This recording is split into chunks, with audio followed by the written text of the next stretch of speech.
Joseph Kabila Kabange, un nom qui fait sourire certains, qui énerve d'autres. Mais il est parfaitement clair, qu'importe qu'on l'apprécie ou qu'on ne l'apprécie pas, l'ancien président de la République démocratique du Congo intrigue. Il intrigue aussi par son silence que par ses mots. Ses ripostes et ses décisions sont souvent empreintes de mystère qu'il est difficile de savoir ce que l'homme pense et ce que l'homme veut. Il est pourtant de ces gens, nombreux d'ailleurs, qui voudraient cerner la personne de Kabila et comprendre le pourquoi de ses réalisations, de ses réussites et de ses échecs. Nombreuses gens voudraient comprendre pourquoi l'ancien président a pris telle ou telle autre décision à tel ou tel autre moment. Le comprendront-ils seulement un jour, au temps des projets inachevés pour un président sortant, les montagnes sont en travail, il en naîtra une souris. Ce proverbe illustre mieux la plupart des travaux titanesques inaugurés par Joseph Kabila. Basés sur ces deux programmes, 5 chantiers et révolution de la modernité. Ces derniers se sont révélés des vrais pétards mouillés, et pourtant, la recette bien huilée était là, fanfare, garde républicaine, costume et cravate, soleil de plomb, etc. Assourdissant battage médiatique et des superlatifs autour des ouvrages non discutés au Parlement, ni avis d'appel d'offres. Et puis plus rien, aucune évaluation, aucun état de lieu. Les caméras et journalistes de la RTNC, Télé 50, BSC TV et autres ont déserté les lieux tels la vapeur. Pourtant ils sont employés à montrer en boucle ces travaux d'Hercule, usant des superlatifs à tout vent. L'on se demande à la fin s'il fallait tout ce folklore. Numéro 5. Les travaux de l'immeuble Rakin à la gare centrale de Kinshasa ont été arrêtés aussi vite qu'ils ont été entamés. Lancé pourtant en grande pompe par Joseph Kabila accompagné du prince Cheikh Sobin Sakr Al-Kazimi de Émirats Arabes Unis. Depuis 2008 jusqu'à ce jour, les travaux de cet immeuble sont restés au point mort. L'immeuble inachevé trône désormais au centre-ville de Kinshasa comme un lieu hanté. Coût des travaux estimé à 200 millions de dollars. Les parties sont en procès.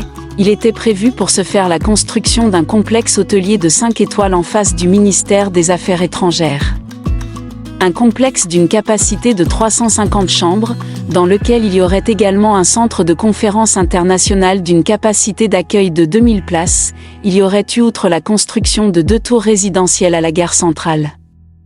Le lancement des travaux de ces 2 ouvrages vient d'être donné par le chef de l'État, assisté du prince saoudien Sheikh Saoud. Par ailleurs, toujours dans le cadre de ce partenariat, le groupe Rakin allait construire aussi un centre commercial de standard international sur le site qui abrite actuellement la police spéciale de roulage, sur le boulevard du 30 juin. Le coût global des travaux était évalué à 540 millions de dollars américains.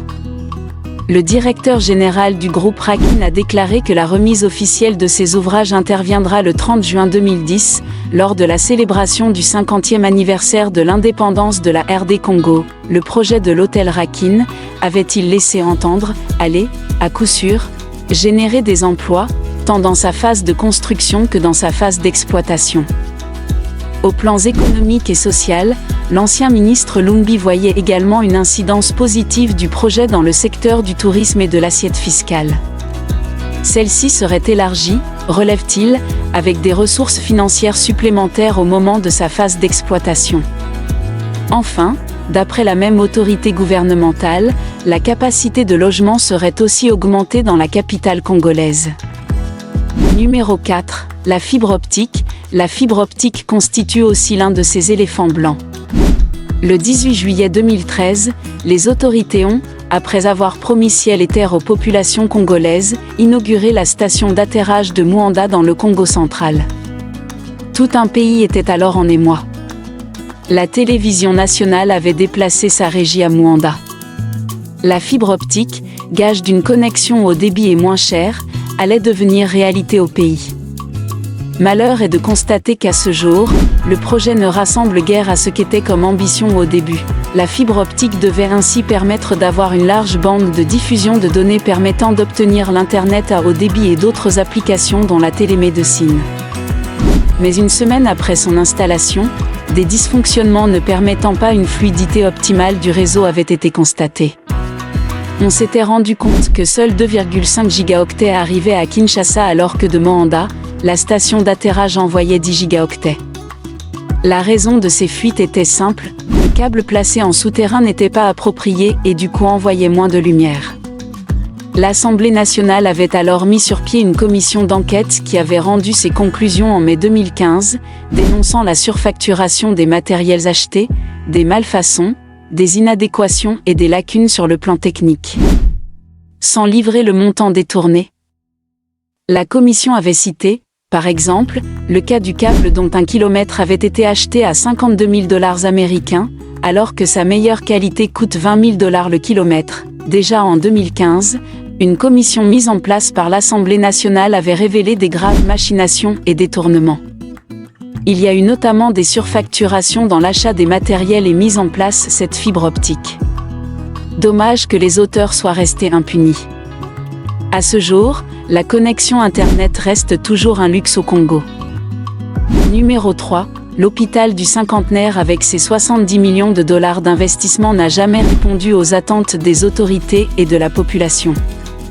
Beaucoup lui préfèrent toujours l'hôpital de référence de Kinshasa, ex-Mamayemo. Et les autorités recourent encore aux frais de l'État pour les soins à l'étranger. Pourtant la propagande officielle scandait « Fini les soins médicaux en Inde ». L'Inde est maintenant à Kinshasa, l'histoire de cet hôpital est mouvementée. En 1954, c'est l'année de la pose de la première pierre. Le Congo est encore sous colonisation belge. Mais, déjà, à l'époque, le chantier s'enlise. Les travaux sont officiellement interrompus à l'indépendance en 1960. Le président Mobutu reprend à son tour le chantier. Après l'inauguration du Palais du Peuple, à la fin des années 70, il envisage d'en faire l'hôtel du parti pour pouvoir loger les différentes délégations du MPR. Mais, là encore, les travaux sont interrompus. Ce n'est qu'en 2009 que le président Joseph Kabila décide de lui redonner son affectation initiale. Ce sera bel et bien un hôpital. Du coup, l'on assiste à une troisième pose de la première pierre grâce en grande partie cette fois à des fonds chinois. Cet hôpital du centenaire, c'est l'un des investissements promis par Pékin en échange de contrats miniers. 2 ans plus tard, en 2011, on annonce l'ouverture imminente de cette structure. Et puis, rien. Les murs sont, cette fois, bien achevés, mais il faut encore équiper l'hôpital et surtout trouver une entreprise pour gérer l'hôpital. C'est finalement le groupe indien Padilla Healthcare qui en assurera la gestion. Le ministre de la Santé de RDC promet une consultation à 20 $ pour le patient congolais, 25 $ pour le plus grand spécialiste. Un prix qui, selon des observateurs de la société civile, serait néanmoins hors de portée de la très grande majorité des Congolais. Numéro 2, le parc agro-industriel de Bukanga-Longjo est devenu une cité fantôme en mode Tchernobyl. En 2015, la RTNC en relais direct, l'ex-chef de l'État encore lui, donnait le go de travaux du parc agro-industriel Bukanga-Longo. La population de la République, surtout quinoise, s'extasie. Elle fera désormais sienne l'expression autosuffisance alimentaire. Bukanga-Longo, un projet très ambitieux exploitant un espace de plus de 80 000 hectares, un vrai espoir suscité en 2014, mais aujourd'hui sans trace concrète. Et oui, Patrick Mayombe, l'actuel ministre de l'Agriculture nous brandit l'erreur liée à l'étude du sol. À ce jour, ni poulet, ni œufs, ni farine de maïs. Encore moins la construction des usines de montage des tracteurs et de 5000 maisons des travailleurs. Un Bukanga-Longo dans chaque province pour atteindre l'autosuffisance alimentaire en RDC, soulignait la propagande. À Kinshasa, les dépôts de vente de la première production de ce parc ont fermé un à un. 250 millions de $ d'investissement envolés. Numéro 1. Plusieurs autres projets non réalisés, plusieurs autres projets tels les bateaux ITB Kokolo et Gungu, le Grand Unga, les immeubles du gouvernement à la place Royale, etc. sont tous à l'état de projet ou d'inachevé. Au stade municipal de Bandalungwa, l'herbe a repris ses droits, même recette, même résultat, tous ces ouvrages ont pratiquement les mêmes recettes. Premièrement, ces travaux se font généralement sans appel d'offres, ce qui d'emblée constitue une violation de la loi en matière de passation des marchés publics. Deuxièmement, ces travaux n'étaient pas repris dans le budget voté au Parlement. Et enfin, comme à l'accoutumée, c'était généralement une entreprise chinoise ou arabe qui obtenait le marché. Le projet de l'aérogare intervenait après la signature en mars dernier d'un contrat dit de collaboration. Contrat signé entre le gouvernement avec DPW, Dubai Port World, pour l'érection d'un port en eau profonde à Banana, au Congo central. D'autres infrastructures sortent des terres à Kalmi, province du Tanganyika.